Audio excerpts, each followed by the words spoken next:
Hello दोस्तों, आज मैं आपके लिए फिर से एक प्यारी सी कहानी लेकर आई हूँ। दो घड़ों की कहानी। एक बार दो घड़े थे जो नदी के किनारे पर पड़े हुए थे।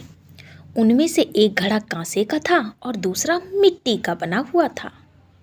बहुत दिनों की बात है कि आसमान में काले काले बादल घिर आए। बारिश का समय था।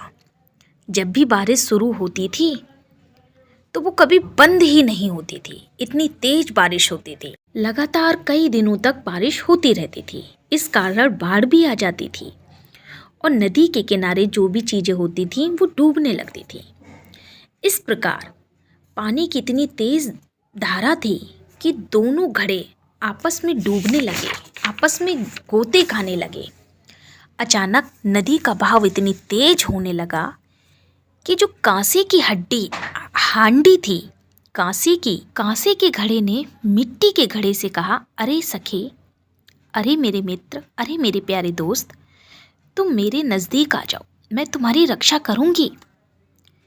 मिट्टी के घड़े ने कहा, नहीं नहीं, आपका बहुत बहुत धन्यवाद।